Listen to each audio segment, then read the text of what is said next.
Chrome open করব। Open করার পর যারা তুমি মোবাইল দিয়ে করছো ডেস্কটপ সাইটটা ওপেন করে নাও। তাহলে এখানে আমি কি লিখবো, এনপিসিআই। এনপিসিআই এখানে নিচের দিকে দেখো লেখা চলে আসছে, এনপিসিআই লিখবো। লিখে উপরের দিকে যেটা লেখা আছে national payment corporation of India NPCI, এখানে ক্লিক করব। এখানে ক্লিক করার পর কনজিউমারের উপর ক্লিক করব। এখানে ক্লিক করার পর এখানে দেখতে পাচ্ছেন তুমি ভারত আধার স্যান্ডিং ইনেবল, এখানে ক্লিক করব। এখানে ক্লিক করার পর যা সমস্যা দেখাচ্ছে, মানে একটু লোডিং নাও, তারপর তোমাকে বলছি কি সমস্যা দেখাচ্ছে। মানে এই সাইটটা যদি মানে খোলা থাকতো তাহলে কারো ডিবিটি লিঙ্ক না থাকলে সেই ডিবিটি লিঙ্ক হয়ে যেত, এবং কারো যদি ডিবিটি লিঙ্ক মানে করা আছে অন্য ব্যাংকে, সেই ব্যাংক যদি বন্ধ হয়ে যায় তাহলে ও অন্য ব্যাংকেও ট্রান্সফার করে নিতে পারবে ডিবিটি লিঙ্কটা। এখন তাদেরকে ব্যাংক যেতে হবে, তাছাড়া কোনো উপায় নাই। তা এখন একটু লোড নাও, লোডিং নিচ্ছে, তারপর দেখাচ্ছি তোমাকে। সাইটটা খোলা থাকলেই মানে ভালো হতো। আর দেখো এই ম্যান প্রবলেম এটা চলে আসছে, এরকম একটা আইকন চলে আসছে, এবং এখানে 5 মানে 500 লেখা চলে আসছে।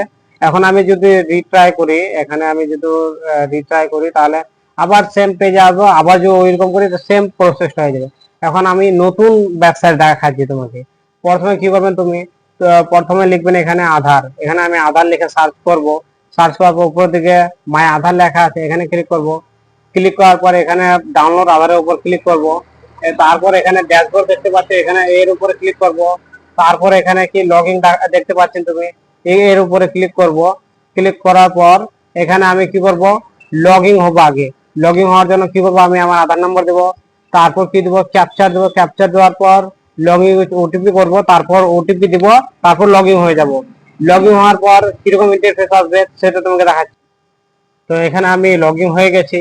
এখানে দেখতে পাচ্ছেন তুমি, এখানে সব একদম নিচে, একদম নিচের দিকে না, এখানে কি অ্যাড্রেস আপডেট, ডাউনলোড আধার, অর্ডার পিভিসি কার্ড, তারপর ডকুমেন্ট আপডেট, তারপরে দেখতে পাবেন কি ব্যাংক সেন্ডিং স্টেটাস, এখানে ক্লিক করব। এখানে ক্লিক করার পর আমি দেখতে পাবো কোন ইস্যুতে আছে আমার ডিবিটি লিঙ্ক করা। এখানে আমার আছে জিও পেমেন্ট ব্যাংকের ডিবিটি লিঙ্ক করা আছে। কবে ডিবিটি লিঙ্ক করছি আমি, 25/3/26 এনে আমি 25/3/26 ডিবিটি লিঙ্ক করছি।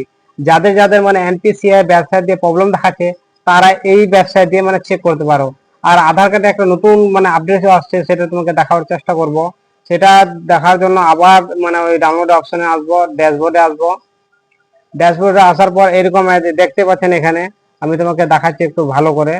এখানে এই ব্যবসায়টা মানে যাদের আর কি নাম ভুল আছে বা কারো যদি নাম আপডেট করতে চায় মানে এখান থেকে করতে পারবে।